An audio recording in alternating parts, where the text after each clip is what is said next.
Good morning everyone, क्या हाल है सबके। चलो गुड। अच्छा, प्रीवियस क्लास में स्पॉटिंग एरर की जो हम लोग प्रैक्टिस कर रहे थे, उस स्पॉटिंग एरर की प्रैक्टिस में हम लोगों ने नंबर ऑफ क्वेश्चन 40 तक कर लिया था, यानी कि 40वें नंबर क्वेश्चन तक हम लोगों ने प्रैक्टिस कर ली थी। और आज अब हम लोग जो है वो क्वेश्चन नंबर 41 से प्रैक्टिस करेंगे कॉमन एरर के क्वेश्चंस की। अब इसका फायदा क्या होगा, देखो बहुत सारे ज्यादातर ऐसे क्वेश्चंस आएंगे जो शायद आपसे ना बने, है ना, लेकिन उसमें कोई भी प्रॉब्लम नहीं है, इसलिए क्योंकि अगर वो क्वेश्चंस आपसे नहीं बनते हैं तो भी मैं ये कहूंगा कि उसके कॉन्सेप्ट्स को सीखने में आपको बड़ी मदद मिलेगी, है ना। तो इसलिए ये क्वेश्चंस जो है वो बड़े ही इंपॉर्टेंट होंगे। तो चलिए हम लोग सबसे पहले जो है वो देखते हैं, क्वेश्चन नंबर 41 की ओर चलते हैं। फटाक से क्वेश्चन नंबर 41 की ओर चलते हैं।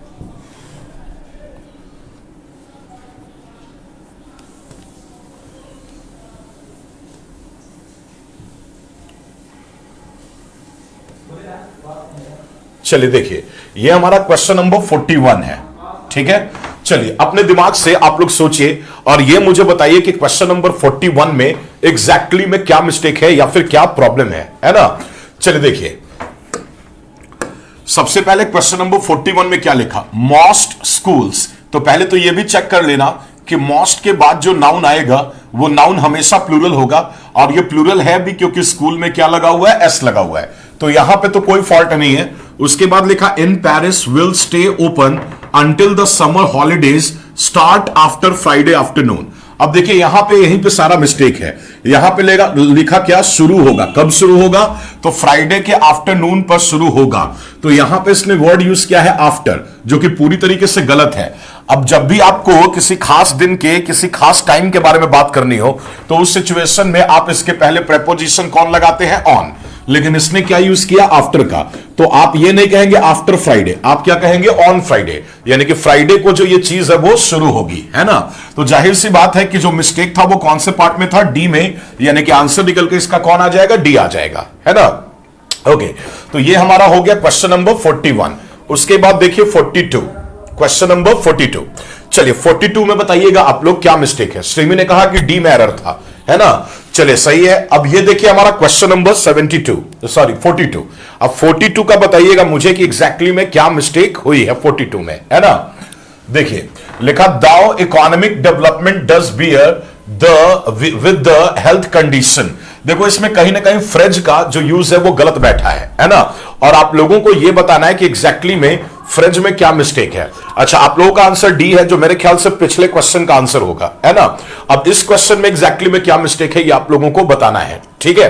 तो ध्यान से देखिए, कहीं ना कहीं फ्रेजल वर्ब का मिस्टेक है, गौर करके देखना कि फ्रेजल वर्ब का मिस्टेक है और वही एरर आप लोगों को कैच भी करना है, ठीक है। चलिए देखिए, तो सबसे पहले लिखा though economic development does bear with. अब यहां पे एक फ्रेज यूज किया है बियर, और इसके साथ इसने यूज किया विद का, है ना। अब क्या होता है बियर विद का, और एक होता है हमारा बियर ऑन, है ना। तो इन दोनों फ्रेज के फ्रेजल वर्ब के मीनिंग में डिफरेंस होता है, ये आप रिमेंबर रखिएगा। अमित कुमार ने बोला सर आज हैंडसम लग रहा है, हाँ मैंने बाल वाल कटवाया इसलिए मैं हैंडसम लग रहा हूं आज।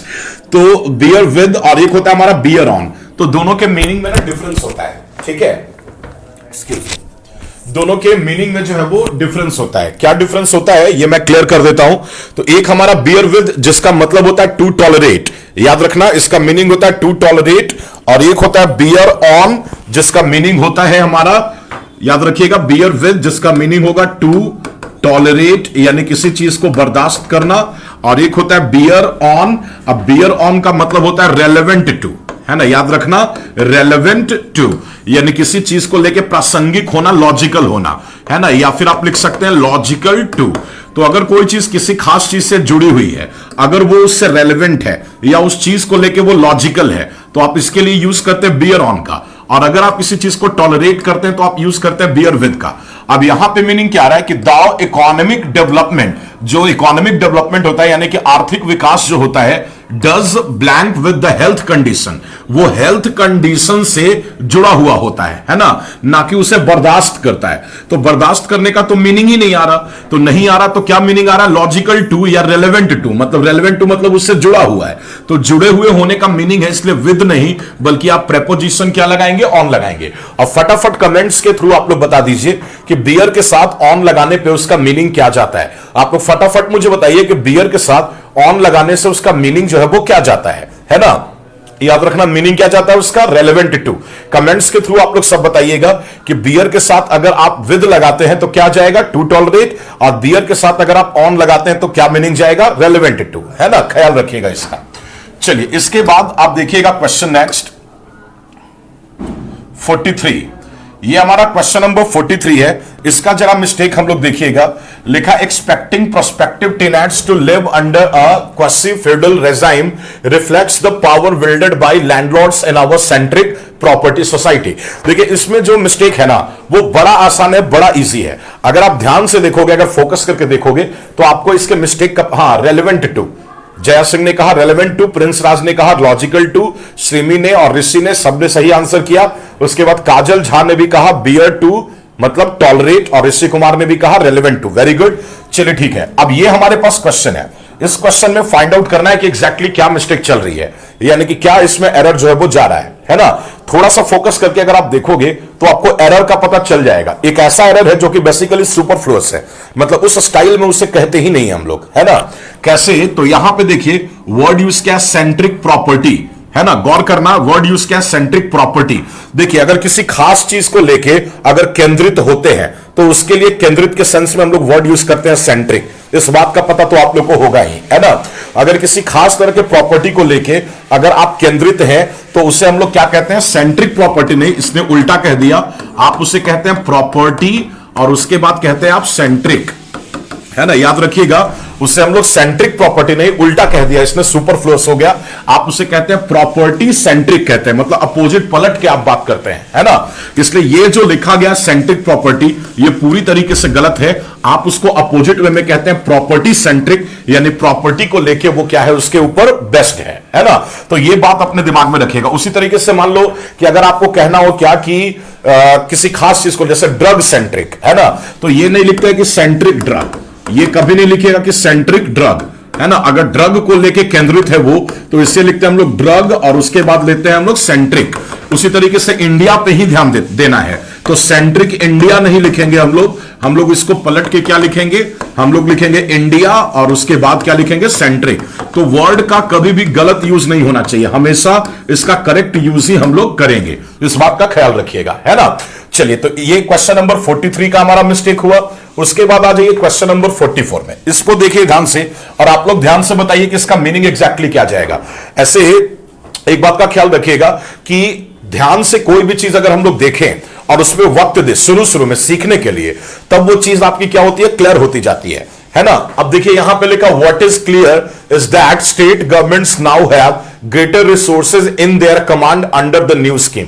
अब देखिए यहां पे भी क्या हुआ, एक फ्रेज का इस्तेमाल जो है वो गलत हो गया है। देखो जो भी मैं कॉमन एरर दे रहा हूं ना, इन कॉमन एरर्स में फ्रेजेस को ज्यादा डाल रहा हूं, क्योंकि नॉर्मल जो कॉमन एरर होते हैं वो तो आपके बन जाते हैं, लेकिन जो फ्रेजेस से रिलेटेड या सुपरफ्लुअस से रिलेटेड जो आपके कॉमन एरर के क्वेश्चंस आते हैं वो एग्जाम में आपको ज्यादा प्रॉब्लम करते हैं और वही सीखने वाली बात होती है। यहां भी वही मिस्टेक है, जरा गौर करना आप लोग। देखो यहां पे यूज किया इन देयर कमांड का, है ना? अब यहीं पे सारा खेल होता है। इसने यूज किया इन देयर कमांड, लेकिन क्या सही में इन देयर कमांड कोई फ्रेज है क्या? तो पहले तो मैं बता दूं कि इन देयर कमांड कोई भी फ्रेज नहीं होता है, इसका यूज यहां पे बिल्कुल ही गलत है ना? राइट फ्रेज होता है हमारा एट, और एट के बाद होता है देयर, और उसके बाद हमारा होता है कमांड। ठीक है, अच्छा कमेंट्स के थ्रू बताइएगा क्या होगा, इन देयर कमांड होगा या फिर एट देयर कमांड होगा। तो ये आप लोग कमेंट्स के थ्रू बताइएगा, नंबर 1। नंबर 2 कि अब समझते हैं कि एट देयर कमांड जो फ्रेज है, इस फ्रेज का मीनिंग क्या होता है, ये समझते हैं हम लोग। तो लिखा what is clear is that state governments now have greater resources eight there command under the new scheme, है ना। तो ये जो हमारा एट देयर कमांड है, इसका मतलब होता है इन द कंट्रोल ऑफ, है ना, याद रखिएगा, इन द कंट्रोल ऑफ, यानी किसी चीज के कंट्रोल में अगर कोई चीज होती है तो आप उसके लिए यूज करते हैं एट देयर कमांड। याद रखिएगा, अगर किसी चीज के कंट्रोल में अगर कोई चीज होती है तो आप उसके लिए यूज करते हैं एट देयर कमांड का। यह बात आप अपने दिमाग में रखिएगा। इन देयर कमांड का यूज हम लोग नहीं करते हैं। राइट आपका जो फ्रेज होता है वो होता है एट देयर कमांड, और एट देयर कमांड का मतलब होता है किसी के कंट्रोल में होना, है ना। यानी गलत नहीं, सही प्रेपोजिशन यूज करना है, और वो प्रेपोजिशन इन नहीं बल्कि एट होता है, इस बात का ख्याल रखिएगा। यानी यहां पे आप इन को हटा के और इसकी जगह पे आप एट लगाएंगे, यानी कि पार्ट नंबर बी जो है वो इसका आंसर हो गया। चलिए एक बार फिर से आप लोग बताइए कि एट देयर कमांड में आपने प्रेपोजिशन भले एट लगाया, बट आप मुझे यह बता दो कि एट देयर कमांड का जो मीनिंग होता है वो क्या होता है, एग्जैक्टली इसका मीनिंग क्या होता है, ये आप लोग बताइएगा। एट देयर कमांड का मीनिंग क्या होता है ये आप लोग बताइएगा कमेंट्स के थ्रू, है ना। ओके, ये हमारा क्वेश्चन नंबर 45। अब क्वेश्चन नंबर 45 में एग्जैक्टली क्या मिस्टेक है ये अब आप लोग मुझे ब्रीफ कीजिए। थोड़ा सा सोचोगे अगर ध्यान से तो ये बनेगा। लिखा the El Nino phenomenon had started developing which delayed the offset of the southwest monsoon by a week and severely retarded its northward movement, है ना। अब जरा गौर करके आप लोग बताइए कि एग्जैक्टली में इसमें क्या मिस्टेक जो है वो आ रही है ना। फोकस करके आप मुझे बताओ कि एग्जैक्टली इसमें क्या मिस्टेक आ रहा है या फिर इसमें क्या प्रॉब्लम चल रही है ना। देखिए क्वेश्चन नंबर 45 में देखो, इसमें भी कहीं ना कहीं जो है वो एक खास वर्ड का मिस्टेक है, और वही आप लोगों को बताना है कि एग्जैक्टली 45 में तमाम जो फेसबुक वाले लोग हैं और जो यूट्यूब वाले लोग हैं सारे लोग मुझे बताएंगे कि इसमें जो है वो क्या प्रॉब्लम चल रही है, यानी कि क्वेश्चन नंबर 45 में क्या प्रॉब्लम जो है वो, क्या मिस्टेक जो है वो चल रही है ना।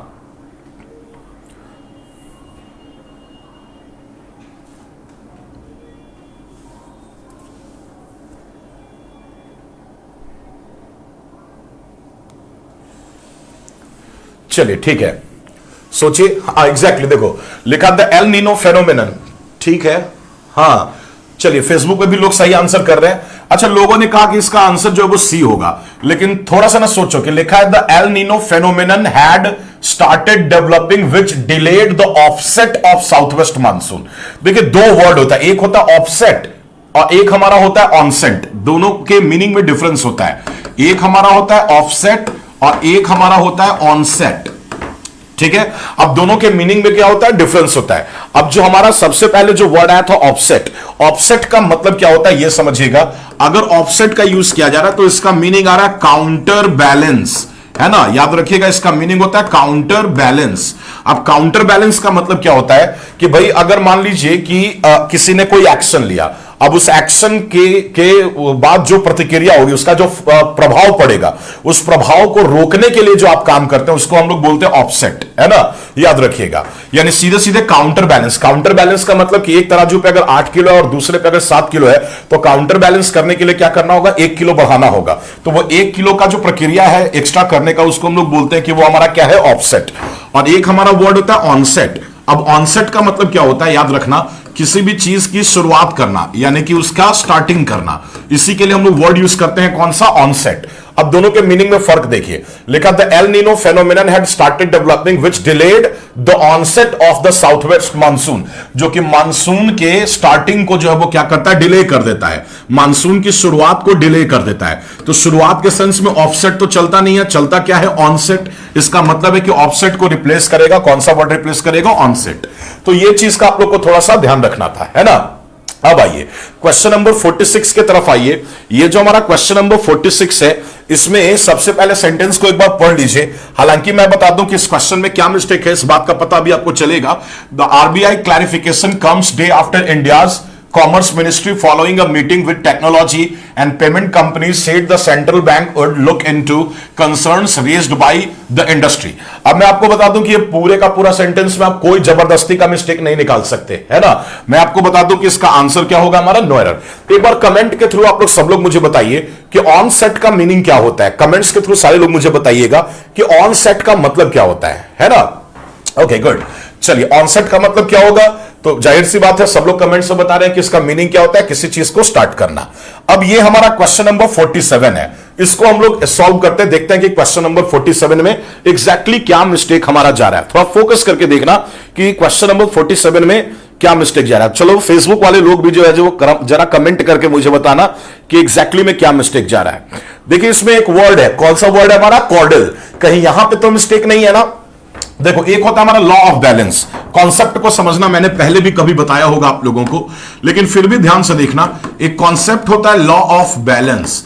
इस कॉन्सेप्ट का मतलब क्या होता है? मान लीजिए कि कोई भी आपके सेंटेंस में एक कंजंक्शन आया, या तो आप कंजंक्शन मान लो, या तो उसी को प्रैक्टिकली आप क्या मान लीजिए? कनेक्टर मान लीजिए। समझ रहे मेरी बात? तो मान लीजिए किसी भी सेंटेंस में एक कंजंक्शन है, या किसी भी सेंटेंस में एक कनेक्टर है, ठीक है? तो अगर कोई भी कंजंक्शन या कोई भी कनेक्टर अगर किसी भी सेंटेंस में है, और इसके दोनों तरफ अगर मान लीजिए एक एक पार्ट्स ऑफ स्पीच है ना, तो याद रखिएगा कि ये दोनों के दोनों जो पार्ट्स ऑफ स्पीच है, ये हमेशा क्या होने चाहिए? सेम होने चाहिए। ये हमेशा क्या होने चाहिए? सेम होने चाहिए। इस बात का ख्याल रखिएगा, है ना? एक बार फिर से मैं बता दे रहा हूं आप लोगों को कि लॉ ऑफ बैलेंस का कॉन्सेप्ट ये होता है कि अगर आपके पास कोई भी एक कंजंक्शन है ना, अब कंजंक्शन को प्रैक्टिकली हम लोग क्या बोलते हैं? कनेक्टर, है ना? तो कोई भी अगर आपके पास एक कंजंक्शन है, कोई भी अगर आपके पास एक कनेक्टर है, तो उस कनेक्टर के दोनों तरफ के जो पार्ट्स ऑफ स्पीच होंगे, वो पार्ट्स ऑफ स्पीच हमेशा क्या होने चाहिए? सेम होने चाहिए, है ना? अब देखिए, यहां पे आइए, यहां पे हमारे पास वर्ड है कौन सा? एंड। कनेक्टर है कौन सा? एंड, है ना? अच्छा, अब क्या है? कनेक्टर के दोनों तरफ के पार्ट्स ऑफ स्पीच हमेशा क्या होने चाहिए? सेम होने चाहिए। जैसे आप देखो, यहां पे फ्रूटफुल लिया है। अब किसी भी वर्ड के एंड में अगर आप फुल लगाते हैं तो ये काम करता है किसका? एडजेक्टिव का काम करता है। लेकिन कॉर्डियली के एंड में क्या लगा है? एलवाई। अब किसी भी वर्ड के एंड में एलवाई लगाते हैं तो ये किसका काम करता है? एडवर्ब का काम करता है। प्रॉब्लम यही आ गई कि एंड के एक तरफ हमारा एडवर्ब है और एंड के दूसरी तरफ हमारा एडजेक्टिव है, तो प्रॉब्लम यही है। इसका मतलब आप ये कह सकते हैं कि ये दोनों कभी भी लॉ ऑफ बैलेंस को सेटिस्फाई नहीं करता है। तब उस सिचुएशन में देखेंगे कि क्या इस एडवर्ब से एडजेक्टिव बनाए या इस एडजेक्टिव को एडवर्ब बना दें, क्योंकि एक पार्ट ऑफ स्पीच को चेंज करोगे तभी दोनों तरफ बैलेंस होगा। तो अब गौर करके देखिए, यहां पे आपने वर्ड लिखा डिस्कशंस। अब डिस्कशन क्या है? या तो वर्ब होता, नहीं तो नाउन होता, है ना? लेकिन ये तो क्या है? हेल्पिंग वर्ब के बाद आया, तो बाद आया, इसका मतलब डिस्कशंस यहां पे काम कर रहा है किसका? नाउन का, है ना? ऐसे भी वर्ब होता है डिस्कस, डिस्कशन नहीं।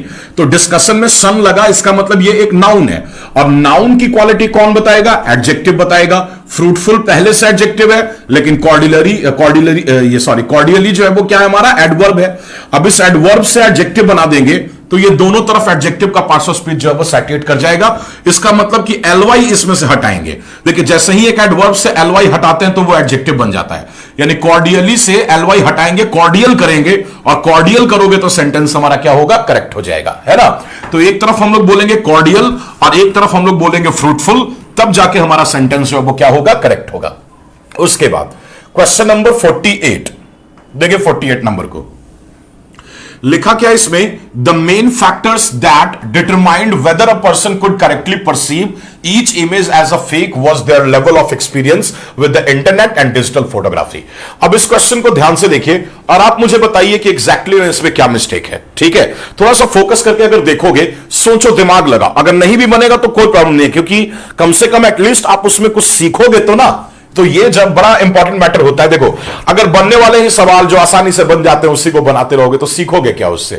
तो कुछ ऐसे सवाल जरूर होने चाहिए जो आपसे नहीं बनते हैं, लेकिन हां, आप उसमें ब्रेन लगाते हैं, आप उसमें दिमाग लगाते हैं। तो अगर आप उसमें दिमाग लगाओगे, ब्रेन लगाओगे, थोड़ा सा सोचोगे कि एग्जैक्टली में इसमें क्या मिस्टेक है, तो सोचते सोचते जो है वो फिर आपका क्या होगा? काम होगा। अब लिखा है the main factors that determined whether a person could correctly perceive each image as a fake was their level of experience with the internet and digital photography। अब सोचो कि इसमें क्या कोई वर्ब का मिस्टेक है या किसी और चीज का? थोड़ा सा देखो, दिमाग लगा के कुछ ना कुछ तो आपको मिलेगा। जैसे कि यहां पे देखिए लिखा द मेन फैक्टर्स, इसका मतलब इसका सब्जेक्ट कौन हो गया? फैक्टर्स। अब सब्जेक्ट फैक्टर में एस लगा, इसका मतलब ये कैसा सब्जेक्ट है? तो ये हमारा एक प्लूरल सब्जेक्ट है। अब आपको पता है कि अगर सब्जेक्ट आपका प्लूरल होता है तो आने वाला वर्ब भी कैसा हो जाता है? ये भी प्लूरल हो जाता है ना? अब देखिए कि आगे लिखा whether a person could correctly perceive each image as a fake news was their level of experience. अब यहां पे एक वर्ब यूज किया है वॉच, है ना। अब वॉच का यूज किया फेसबुक पे चलिए, तो यहां पे यूज किया किसका, वॉच का। अब सोचने वाली बात यह है कि वॉच का यूज होगा या फिर वर का यूज होगा। तो जाहिर सी बात है कि जब इसका सब्जेक्ट प्लूरल था तो वर्ब कैसा आएगा, प्लूरल, यानी कि वॉच नहीं बल्कि होना क्या चाहिए था, वर, यानी पार्ट नंबर सी जो है वो इसका क्या हो गया, आंसर हो गया है ना। तो इस चीज का ख्याल रखिएगा। उसके बाद देखिए 49, देखिए क्वेश्चन नंबर 49 में क्या प्रॉब्लम था, इस चीज पे थोड़ा सा आप लोग ध्यान दीजिएगा, ठीक है। देखिए 49 में क्या है, डिस्पाइट ऑफ, देखो देखते हैं जो है वो एरर पकड़ में आ जाएगा। ये एरर जो है वो आप लोग एग्जाम में काफी सुनते होंगे कि इंस्पाइट के साथ हम लोग क्या लगाते हैं, ऑफ लगाते हैं, है ना। और in spite of is equal to होता क्या है, तो in spite of is equal to क्या होता है, डिस्पाइट होता है। तो काफी एकदम मतलब समझ लो कि कॉमनली इसको यूज किया जाता है। बहुत बड़ा ये मिस्टेक है कि करेगा वो क्या कि डिस्पाइट के साथ वो यूज कर देगा किस चीज का, ऑफ का, और यहीं पे सारी की सारी जो है वो प्रॉब्लम हो जाती है ना। ध्यान दीजिएगा थोड़ा सा, इंस्पाइट ऑफ और एक जगह हमारा क्या होता है, डिस्पाइट ऑफ, ठीक है। तो अब फोकस करने वाली बात इसमें कौन सी है कि अगर इंस्पाइट के साथ ऑफ लगा तो सही है, लेकिन डिस्पाइट के साथ अगर ऑफ लगाओगे तो स्टेटमेंट क्या जाएगा, रॉन्ग जाएगा। ऐसे में आप लोगों को बता दूं कि इसका जो हिंदी मीनिंग होता है वो क्या होता है, के बावजूद होता है ना। ये बात याद रखिएगा। अब यहां पे डिस्पाइट के साथ क्या लगा दिया, ऑफ। मैंने कहा डिस्पाइट के साथ ऑफ लगता नहीं, मतलब ये गलत गया, पार्ट नंबर ए इसका क्या हो गया, आंसर हो गया। तो इस तरीके से आप जो है वो क्वेश्चंस को जो है वो बना सकते हैं, है ना, ख्याल रखिएगा। उसके बाद आइए क्वेश्चन नंबर 50 में, ये हमारा रहा क्वेश्चन नंबर 50। देखिए ध्यान से, देखो सबसे बड़ी बात क्या होती है, सबसे बड़ा मैटर क्या होता है कि आप जो है वो क्वेश्चन की गहराई में जाएं। मेरे कहने का मतलब कि आप इस बात को समझना, जैसे कोई भी हमारा क्वेश्चन है, कोई भी सर्टेन क्वेश्चन है, तो जब तक आप उस चीज के ऊपर 2 सेकंड 3 सेकंड अगर आप ध्यान से नहीं सोचेंगे, तब तक आप उस क्वेश्चन को कैसे सॉल्व कर सकते हैं, है ना। और इसमें क्या है, इस क्वेश्चन में भी कुछ ऐसा ही है, लिखा some observers have pointed out that the coastal expeditions will be much small then. अब देखिए यहीं पे मिस्टेक है, कितना आसान मिस्टेक होता है। कभी कभी क्या होता है ना, मिस्टेक बहुत आसान होती है, लेकिन अगर आप एक बार डर जाते हैं ना, तो डर जाने के कारण से आप उस क्वेश्चन को सॉल्व नहीं कर पाते। जैसे कि यहां पे देखिए, आप लोग जानते हैं कि एक होता है पॉजिटिव डिग्री, एक होता है कंपैरेटिव डिग्री और एक होता है सुपरलेटिव डिग्री। जैसे कि मान लीजिए मेरे पास एक वर्ड है स्मॉल, तो स्मॉल का कंपैरेटिव क्या होता है, स्मॉलर, और इसकी सुपरलेटिव क्या होती है जी, स्मॉलेस्ट, है कि नहीं। यानी ईआर लगा दिया तो डिग्री कंपैरेटिव हो गई, ईएसटी लगा दिया तो डिग्री कौन सी हो गई, सुपरलेटिव। अब जरा फोकस करना कि ये हमेशा आप लोगों ने देखा होगा या पढ़ा होगा कि एक कंपैरेटिव डिग्री के साथ आप हमेशा क्या लगाते हैं, देन। जैसे स्मॉलर देन, है ना, टॉलर देन, ब्रेवर देन। तो जब भी कंपैरेटिव डिग्री आता है तो देन लगता है। इसको अपोजिट वे में आप ये भी कह सकते हैं कि जब भी आगे देन आता है तो उसके पहले डिग्री कौन सी चलेगी, कंपैरेटिव। अब इस क्वेश्चन में आइए, यहां पे देन का यूज हुआ और देन के पहले मैंने कहा डिग्री कौन सी आती है, कंपैरेटिव, लेकिन यहां पे स्मॉल का यूज किया जो कि पॉजिटिव डिग्री है। अब जाहिर सी बात है कंपैरेटिव चाहिए, यानी कि स्मॉल को रिप्लेस करेगा, कौन रिप्लेस करेगा, स्मॉलर, यानी कि स्मॉल के एंड में आप ईआर लगा दोगे, यानी इसका आंसर जो वो कौन सा हो जाएगा, पार्ट नंबर बी, है कि नहीं। चलिए उसके बाद आइए क्वेश्चन नंबर 51 में, है ना। देखिए 51 में आइए, जरा फोकस कीजिएगा। लिखा I have finally decided to bite a bullet and learn how to code. देखिए ये बड़ा आसान क्वेश्चन है, लेकिन थोड़ा सा अगर सोचोगे ना, अगर फोकस करोगे इसके ऊपर, तब जाके आपका जो वो स्टेटमेंट जो वो कंप्लीट होगा, आप एरर को जो है वो फाइंड कर ले जाएंगे, ठीक है। दिमाग लगाओ, जितने भी लोग लाइव देख रहे हैं उस सारे के सारे लोग ब्रेन लगाइए, दिमाग लगाइए, और मुझे ये बताइए कि क्वेश्चन नंबर 51 में एग्जैक्टली क्या मिस्टेक है, ठीक है। चलिए, अच्छा मुझे लगता है कि इसमें शायद 50 नंबर क्वेश्चन छूटा क्या, देखो तो, नहीं ये तो हो गया, चलो ठीक है, मच स्मॉल, हां ठीक है। देखिए ये हमारा क्वेश्चन नंबर 51 है, इसका मुझे बताइए आप लोग कि क्या मिस्टेक होगा, जरा कमेंट्स के थ्रू आप लोग मुझे बताइएगा, ठीक है। चलिए ठीक है, हां फेसबुक पे लोग काफी अच्छा कमेंट कर रहे हैं, आप लोग मुझे बताइएगा, ठीक है।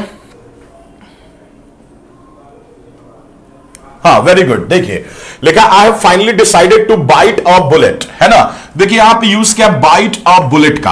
अब पता है ये क्वेश्चन आप लोगों से ना शायद नहीं बना हो, मे बी, है ना। हालांकि लोगों ने लिखा बी, पार्ट नंबर बी, बिल्कुल सही, बी लिखा, इसका मतलब आप लोगों ने एरर को सही पकड़ा है। अब सुनो मेरी बात, देखो होता क्या है, लिखा गया बाइट अ बुलेट, सारा मिस्टेक यहीं पे है। जो राइट ईडियम होता है वो होता है बाइट द बुलेट, है ना। अच्छा, जितने भी लोग फेसबुक पे देख रहे हैं वो यूट्यूब पे अगर आ जाओगे, इसी के यूट्यूब पे अगर आ जाओगे तो क्या होगा कि जो तुम्हारा स्ट्रीमिंग में जो ज्यादा डेटा जो तुम्हारा जा रहा है, खपत हो रहा है, वो तुम्हारा कम हो जाएगा। क्योंकि YouTube पे क्या होता है कि रिजोल्यूशन आप सेट कर सकते हो, तो डेटा भी कम लगेगा और कंटेंट भी अच्छा सीख सकते हैं आप, है ना। तो यहां पे क्या लिखा, बाइट द बुलेट, ये ईडीएम ही नहीं होता है बाइट अ बुलेट, ईडीएम होता है बाइट द बुलेट। अब आप पूछेंगे कि ये बाइट द बुलेट का मतलब क्या होता है, मतलब आर्टिकल का तो इसमें एरर है और ये आ नहीं, यहां पे होना क्या चाहिए था द। लेकिन अब ये बात मान लो आप जानते नहीं थे, तो आपको पता होना चाहिए कि बाइट द बुलेट यानी बुलेट को बाइट करना, उसको काटना। तो इसका तो कोई सेंस है नहीं कि आप गोली को काट क्यों रहे, इसका तो कोई मतलब नहीं निकलता। इसलिए नहीं निकलता क्योंकि ये ईडियम है। अब इसका मीनिंग आप स्ट्रेट नहीं निकाल सकते, सीधे सीधे नहीं निकाल सकते। इसका मीनिंग निकालने के लिए आपको समझना पड़ेगा कि ईडियम के मीनिंग जो होते हैं वो हमेशा एक्स्ट्राऑर्डिनरी जाते हैं। अब यहां पे देखिए लिखा बाइट द बुलेट। अब बाइट द बुलेट का मतलब होता है to do a difficult task, यानी किसी भी कठिन टास्क को करना, किसी भी मुश्किल काम को करना कहलाता है बाइट द बुलेट। किसी बुलेट को बाइट करना अपने आप में बहुत बड़ी बात है, कोई छोटी मोटी बात नहीं है कि आप किसी बुलेट को जो वो काट लेंगे, है ना। तो जाहिर सी बात है कि किसी बुलेट को भी आप काट ले रहे हैं, इसका क्या मतलब निकल के आता है, इसका मतलब निकल के आता है कि to do a difficult task, यानी किसी डिफिकल्ट टास्क को जो है वो करना, है ना। अब यहां पे अ के प्लेस में बस द कर देना और मीनिंग समझ लेना है कि आई हैव फाइनली डिसाइडेड, मैंने फाइनली डिसाइड कर लिया है कि मैं अब ये डिफिकल्ट टास्क करूंगा and learn how to code, और मैं ये सीखूंगा कि कैसे कोडिंग करते हैं, है कि नहीं। तो चलिए आप लोग कमेंट्स के थ्रू बेटा सारे लोग बताइएगा कि बाइट द बुलेट का मतलब क्या होता है। तो to do a difficult task, comments में आप लोग बताइएगा कि इसका एग्जैक्टली में मीनिंग क्या होता है ना। चलिए अब उसके बाद आइए क्वेश्चन नंबर 52 में। यह रहा हमारा 52वां सवाल और इस क्वेश्चन को सॉल्व कीजिए। देखिए इस क्लास की फैसिलिटी बेनिफिट क्या होते हैं, यह बात समझ लेना। इस क्लास में क्या होता है, कई आप एरर के कॉन्सेप्ट सीखते, साथ ही साथ ईडियम्स सीख ले जाते हैं। एग्जाम में ईडियम तो पता ही है, पूछता है कम से कम 3 से 5 नंबर का ईडियम पूछेगा। और इसकी खासियत यह है कि कॉमन एरर के अलावे ईडियम भी आपको यह सिखा देता है, और यही इसकी सबसे बड़ी क्लास की खासियत होती है। तो बड़े पोलाइट वे में मैं आज आपको लेकर चल रहा हूं, और 9 बजे की क्लास में हमेशा सिंसियरली लेकर चलूंगा, ताकि आप उससे जो है ज्यादा से ज्यादा सीख सके और वो आपके एग्जाम में काम आए और आप एग्जाम क्रैक कर सके। समझ रहे हो मेरी बात। तो चलिए ये हमारा क्वेश्चन नंबर 52। तमाम जो फेसबुक पे लोग जो देख रहे हैं, मैं उन लोगों को कहूंगा कि आप एक बार मुझे बताइए कि क्वेश्चन नंबर 52 में जो है वो क्या मिस्टेक चल रही है ना। फटाफट मुझे बताइए, फटाफट मुझे बताइए। लिखा the रेंटर would have a very strong defence against any attempt over eviction on the basis of breach of unfair terms, है ना। अब इस क्वेश्चन में मुझे बताइए कि क्या मिस्टेक जो है वो इसमें चल रहा है, ठीक है।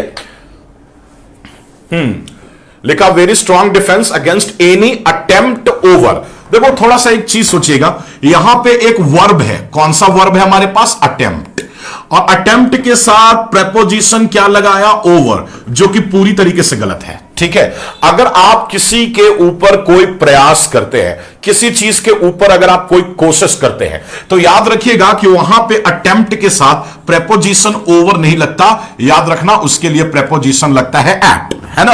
अटेम्प्ट एट होता है, ना कि अटेम्प्ट ओवर होता है। तो ये चीज एकदम जुबान पे ऐसे रख लेना और इसको याद कर लेना कि अटेम्प्ट ओवर नहीं, बल्कि आप हमेशा जब भी यूज करेंगे अटेम्प्ट एट का यूज करेंगे। ये बात का आप लोग थोड़ा सा ख्याल रखिएगा, है ना। अच्छा, अटेम्प्ट एट का मतलब क्या होता है, तो टू मेक एफर्ट, यानी एफर्ट लगाना, टू डू समथिंग यानी किसी काम को करने के लिए, है कि नहीं। चलिए बहुत सही। इसके बाद आते हैं हम लोग अपने क्वेश्चन नंबर 53 की तरफ। ये रहा हमारा क्वेश्चन नंबर 53। अब आप लोगों को बताना है कि 53 नंबर क्वेश्चन में क्या मिस्टेक है, या क्वेश्चन नंबर 53 में क्या जो है वो एरर चल रहा है ना। देखिए इसमें क्या है, एक जगह पे आप लोग ऐसे अपने हिसाब से बेटा, सारे लोग जो भी लोग हैं अपने हिसाब से आप लोग सारे लोग जो है वो मुझे बताइए कि एग्जैक्टली में इस क्वेश्चन में क्या मिस्टेक चल रही है या फिर क्या एरर चल रहा है, ठीक है। आपका जो भी ब्रेन, आपका जो भी दिमाग कहता है, आप अपने पेशेंस से आप मुझे बताइए कि एग्जैक्टली में इसमें क्या मिस्टेक चल रही है, ठीक है। The airline said, 53 number question देखिएगा और देखिएगा इसमें एक जगह पे एडजेक्टिव के फॉर्म का जो है वो गलत इस्तेमाल हुआ है, देख सकते हो आप लोग, गौर करना, है ना। अच्छा देखिए, लिखा the airline said, excuse me,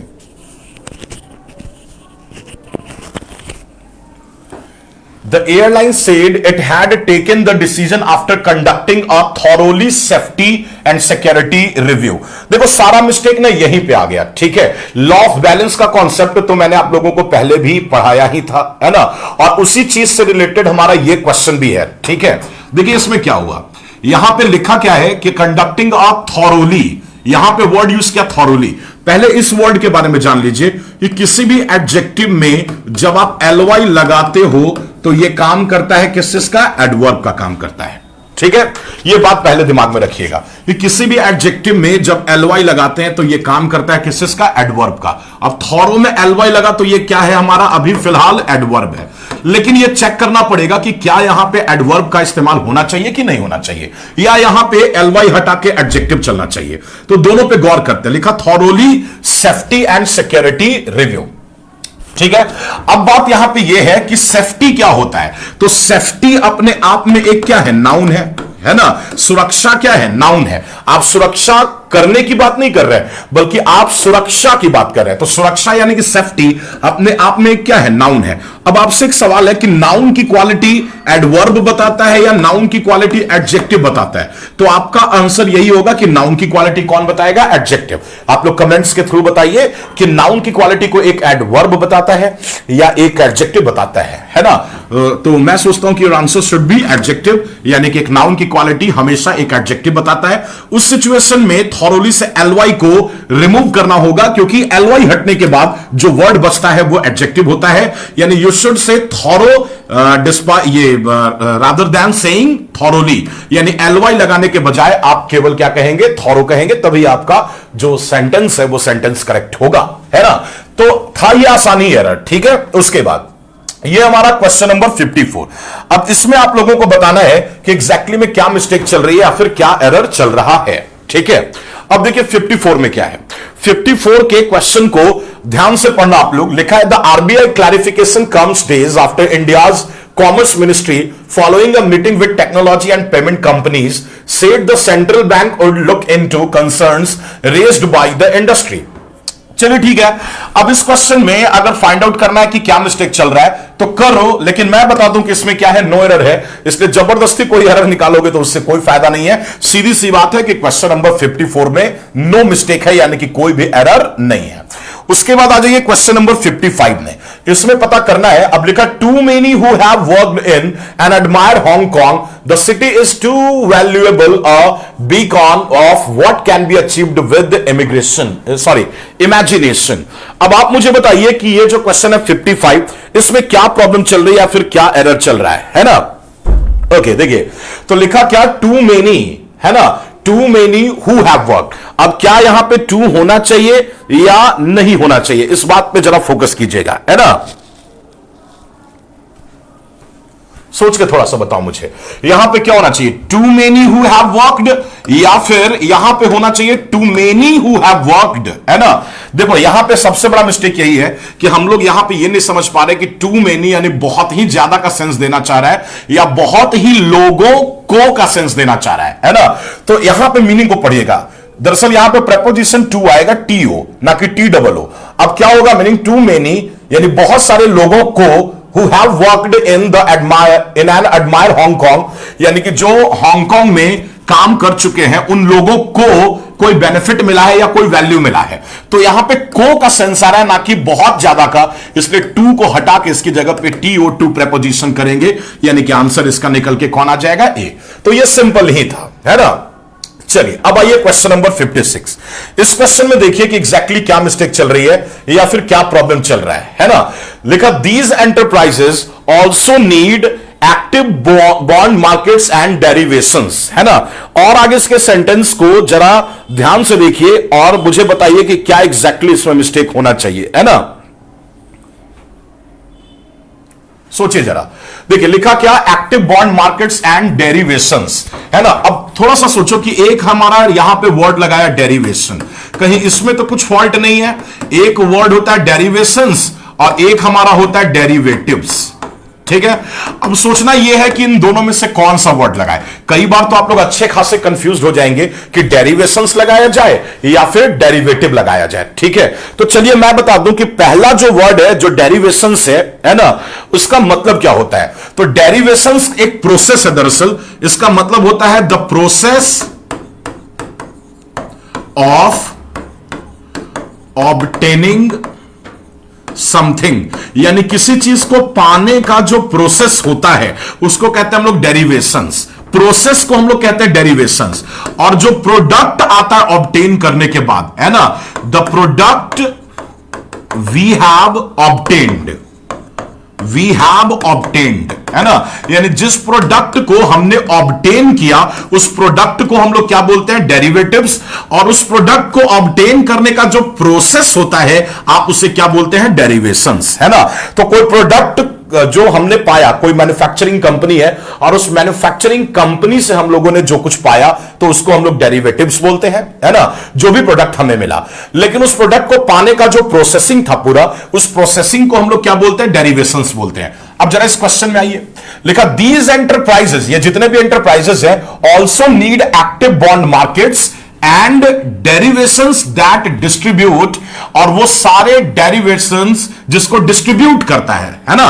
तो अब जरा एक बात बताओ, डिस्ट्रीब्यूट किसको किया जाएगा, प्रोसेस को डिस्ट्रीब्यूट किया जाएगा या प्रोडक्ट को डिस्ट्रीब्यूट किया जाएगा। तब आपका जवाब जो है वो कमेंट्स के थ्रू आप लोग बताइएगा कि डिस्ट्रीब्यूट किसको करेंगे हम लोग, है ना। दैट डिस्ट्रीब्यूट रिस्क वाइडली, जो कि रिस्क को वाइडली जो है वो क्या करता है, डिस्ट्रीब्यूट करता है। तो डिस्ट्रीब्यूट करता है रिस्क को, लेकिन ये रिस्क किस में होगा, ठीक है, या किसका ये रिस्क है।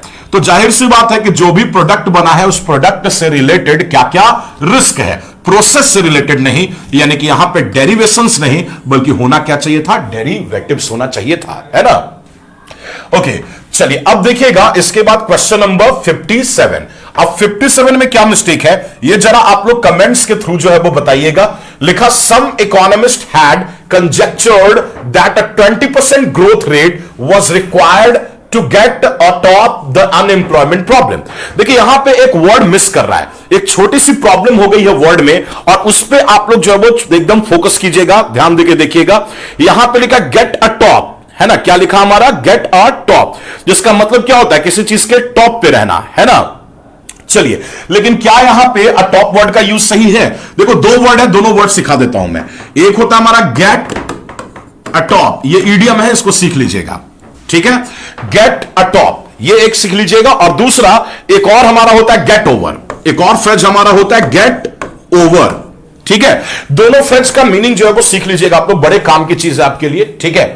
गेट अ टॉप का मतलब क्या होता है, to be at the top of something, किसी चीज के टॉप पोजीशन पे रहना, इसके लिए क्या लेते हैं हम लोग, गेट अ टॉप। तो इसके मीनिंग में कोई बड़ी बात नहीं है, एकदम बिल्कुल सिंपल सा मीनिंग है कि गेट अ टॉप मतलब किसी चीज के टॉप पोजीशन पे रहना। जैसे 7 माले की एक बिल्डिंग है तो 7वें माले पे है, इसका मतलब गेट अ टॉप, यानी कि सबसे ऊपर की बिल्डिंग पे आप रह रहे हैं। तो इसमें कोई नया मीनिंग नहीं है, लेकिन यह है गेट ओवर, जिसका मतलब होता है टू ओवरकम, है ना। और यह बड़ी बात है, टू ओवरकम, यानी किसी चीज से निजात पाना, कोई समस्या चल रही थी और उस प्रॉब्लम से निजात पा लिया आपने, है ना। तो जाहिर सी बात है कि निजात पा लिया तो उसके लिए हम लोग क्या यूज करते हैं, ओवरकम का। किसी प्रॉब्लम में फंसे तो उस प्रॉब्लम से निकल गए तो उसके लिए यूज करते हैं ओवरकम का। और इसके लिए राइट फ्रेज क्या होता है, गेट ओवर। अब देखना यह है कि गेट तो सही है, अटॉप की जगह पे ओवर होना चाहिए क्या, तो क्या यह रिप्लेसमेंट पॉसिबल है। तो लिखा कि some economist had conjectured that a 20% growth rate was required, 20% का ग्रोथ रेट जरूरी है ना, किस काम के लिए, तो अनएम्प्लॉयमेंट के समस्या से निजात पाने के लिए, यानी कि इससे ओवरकम करने के लिए। और ओवरकम करने के लिए अ टॉप नहीं बल्कि क्या चलता है, ओवर, यानी कि आंसर निकल के कौन आना चाहिए, सी। अब आप लोग मुझे कमेंट्स के थ्रू बताइए कि गेट ओवर का मीनिंग क्या होता है। सारे लोग मुझे कमेंट्स के थ्रू बताइए कि गेट ओवर का मीनिंग क्या होता है। जितने भी लोग मुझे वॉच कर रहे हैं, जितने भी लोग मुझे देख रहे हैं, उनसे मेरा एक, I have a single question for you all. आप मुझे बस इतना बता दो कि what is the meaning of the word get over, exactly, हाँ, क्या मीनिंग होगा गेट ओवर का, ये मुझे फटाफट कमेंट्स के थ्रू मुझे बता दो, है ना। अब आइए जरा क्वेश्चन नंबर 58, ये हमारा अगला क्वेश्चन है, ठीक है। इस क्वेश्चन में आते हैं क्वेश्चन नंबर 58 में और देखते हैं कि एग्जैक्टली क्या मिस्टेक, क्या प्रॉब्लम चल रही है, ठीक है। बड़ा आसान हो सकता है, थोड़ा सा अगर ध्यान देके देखोगे तो समझ में आएगा। और ये काम भी आएगा। देख रहे हो ना कितने अच्छा, जो भी मैं ईडियम्स बता रहा हूं ना, वो सारे के सारे ईडियम्स को जो है वो आप या तो उसका स्नैपशॉट ले लेना, और या तो जो है वो क्या करना कि आप उसको एक नोटबुक में नोट डाउन कर लेना, क्योंकि ये सारे के सारे जो ईडियम्स मैं दे रहा हूं ये एग्जाम के लिए बहुत इंपॉर्टेंट है। इसमें से कोई ना कोई क्वेश्चन जो है वो आपसे पूछेगा ही पूछेगा, इस बात का ख्याल रखना आप, है ना। अच्छा, इंडियाज मार्केट रेगुलेटर, और एक और बात मैं बता दूं कि I am looking for everyone's comment. मैं सबके कमेंट्स की चाह रखता हूं, मैं चाहता हूं कि आप लोग सारे लोग कमेंट्स करें और वीडियो की क्वालिटी बढ़ा लो, दिखेगा। हाँ एग्जैक्टली, वीडियो की क्वालिटी बढ़ाएंगे तो वो दिखेगा, थोड़ा रिजोल्यूशन उसका सेट कर लेना है, ठीक है। चलिए ये आइए, India's market regulator enforced disclosure rules for when the shares in a company is placed as a collateral and tightened rules. देखो ना, पढ़ने में कितना बड़ा क्वेश्चन लगता है, कितना डिफिकल्ट क्वेश्चन है, कितनी बड़ी बात है इसमें, बड़ा आसान है। देखो कैसे, मैंने क्या कहा था, सब्जेक्ट अगर एक कॉन्सेप्ट कभी ना कभी पढ़े होंगे, सब्जेक्ट अगर सिंगुलर तो वर्ब कैसा होगा, सिंगुलर। सब्जेक्ट अगर प्लूरल तो वर्ब भी कैसा होगा, प्लूरल, है ना। अब यहां पे एक सब्जेक्ट है, व्हेन द शेयर्स, गौर करके देखिए, यहां पे जो आपका सब्जेक्ट आया वो कौन आया, शेयर्स। अब शेयर में एस आया, इसका मतलब ये जो सब्जेक्ट है ये कैसा सब्जेक्ट है, प्लूरल सब्जेक्ट है। अब इसके साथ हमारा जो वर्ब आएगा, ये वर्ब भी कैसा आएगा, प्लूरल आएगा, यानी कि इज नहीं बल्कि क्या होना चाहिए, आर, यानी पार्ट नंबर बी जो है वो क्या हो गया, आंसर। तो सिंपल होता है, बस सोचते हैं कि टफ है। अर्णव आर्य, राइट में क्या बोला, माइंड में वो चल रहा है, क्या करा समझ में नहीं आता है। कोई नहीं, यही सब प्रॉब्लम का सॉल्यूशन हूं मैं और आप, ठीक है। जब हम लोग अपने आप पे कॉन्फिडेंस रखते हैं और जब हम लोग ये सोचते हैं कि हमें ये चीज करनी है और सीखनी है ना, तब समझ लो कि आपका काम जो वो सबसे बेहतर तरीके से होता है। चलिए इसके बाद आइए क्वेश्चन नंबर 59, ये हमारा 59 नंबर क्वेश्चन। इसमें फाइंड आउट करना है कि एग्जैक्टली क्या मिस्टेक है, ठीक है। देखिए लिखा, we found that participants judgment of how credible the images were did not vary with the different context we put them in, है ना। अच्छा, यहीं पे तो क्या मिस्टेक आ गया, लिखा क्या, पुट इन, है ना। अब कंटेक्स्ट को क्या करना है, कंटेक्स्ट को ऊपर रखना है, तो पुट देम इन नहीं बल्कि क्या होगा, पुट देम अप, है ना। तो सामने रखना, किसी चीज को सामने रखना, इसके लिए पुट इन नहीं बल्कि क्या चलता है, पुट अप, है ना। तो अब पुट अप विद नहीं, क्योंकि एक होता है हमारा पुट अप और एक हमारा क्या होता है, पुट अप विद, तो दोनों के मीनिंग में बड़ा डिफरेंस होता है। पुट अप की अगर मीनिंग देखें तो इसका मतलब क्या होता है, to keep at the front of something, है ना, यानी किसी चीज के फ्रंट पे रखना किसी चीज को, तो आप उसके लिए यूज करते हैं किस का, पुटअप का। लेकिन एक होता है टॉलरेट, टू टॉलरेट, है ना। तो टू टॉलरेट के सेंस में, यानी बर्दाश्त करने के सेंस में हमारा क्या चलता है, पुटअप विद। तो इस बात का आप लोग ख्याल रखिएगा कि जब भी किसी चीज को टॉलरेट करना हो तो इसके लिए क्या चलेगा, पुटअप विद, है ना, ख्याल रखिएगा ये चीज। चलिए उसके बाद क्वेश्चन नंबर 60, चलिए इसके बाद है क्वेश्चन नंबर 60।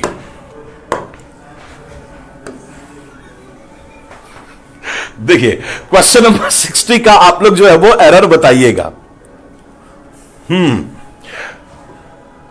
गुड, चलिए लिखा, existing tenets of desirable house shares can afford to be choosy about whom they live with, screening candidates on everything from their dietary preferences to their political beliefs or their star signs। एक बात मैं बताऊं, बहुत सारे लोगों को क्या लगता है कि भाई ये तो ऐसे ऐसी बातें लिखी है जिसका मीनिंग ही मैं नहीं समझ पा रहा, तो मैं कैसे बनाऊंगा। तो सबसे बड़ी बात यह है कि यहां पे तुमको ट्रांसलेशन करने को नहीं मिला है, ठीक है, यहां पे आपको एरर पकड़ना है। तो मान लो कि तुम हिंदी इसका कर लोगे, टाइम भी लग जाएगा, एरर पकड़ में नहीं आएगा, तो फिर फायदा क्या है कि नहीं।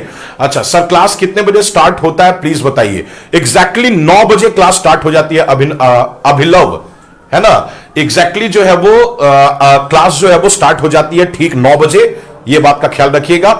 और अर्णव आर्या ने कहा सर आज आप हीरो लग रहा है ना, वाह, लग रहा है, लग रही है भी बोल देते, लेकिन चलिए थैंक यू, आपने बताया, बहुत अच्छा लगा कि मैं हीरो लग रहा हूं। ऐसे मुझे भी अपने आप में ये फीलिंग आ रही थी, आपने कहा तो 4 चांद लग गए इस फीलिंग में। अच्छा देखिए, तो existing tenets of desirable house shares. अब इस क्वेश्चन का आप लोगों को मिस्टेक बताना है, ये अंतिम सवाल मैं आप लोगों के सामने रख रहा हूं, लेकिन जरा सोच के बताओ कि एग्जैक्टली इसमें क्या मिस्टेक चल रही है ना। सोच के मुझे बताओ कि क्या मिस्टेक चल रही है। लिखा एक जगह पे about whom they live with screening candidates on everything from their dietary preferences. अब देखिए इस क्वेश्चन में क्या मिस्टेक है, ये बड़ा सिंपल है जानना. एक हमारे पास वर्ड होता है who और एक वर्ड हमारे पास होता है whom. ठीक है. अब हु का यूज करते हैं हम लोग कौन से केस में, तो इसका यूज करते हैं हम लोग सब्जेक्टिव केस में. यानी जब सब्जेक्ट की तलाश होती है तो हु लगाते हैं, और जब आपको ऑब्जेक्ट की तलाश होती है यानी ऑब्जेक्टिव केस की डिमांड होती है तो आप यूज करते हैं हुम का. तो यही कॉन्सेप्ट काम करता है. अब यहां देखिए हुम का यूज किया. अब इसके बाद पहला वर्ब है लिव, है ना, और इस लिव के लिए सब्जेक्ट ले लिया कौन सा, दे. लेकिन इसके बाद दूसरा वर्ब है स्क्रीनिंग, लेकिन स्क्रीनिंग के पहले कोई सब्जेक्ट नहीं आ रहा. इसका मतलब आगे आने वाले एक वर्ब को सब्जेक्ट की डिमांड है, और जब सब्जेक्ट की डिमांड होती है तो हुम नहीं, क्या चलता है, हु. यानी कि पार्ट नंबर बी आंसर हो गया. अगर ये फंडा आप नहीं जानते, अरे बंद न करो जी दरवाजा, गाड़ी वाला आया, घंटा वाला आया. चलो होम, तो होम नहीं, यहां पे चलेगा क्या, हु चलेगा. यानी कि आप होम को रिप्लेस करेंगे, किससे रिप्लेस करेंगे, हु से. तो ये टोटल 60 क्वेश्चंस हम लोगों ने सॉल्व किए. अगली क्लास में टोटल 100 तक हम लोग क्वेश्चंस को जो है वो खत्म कर देंगे. मिलेंगे हम लोग अपने नेक्स्ट वीडियो में. Thank you everyone.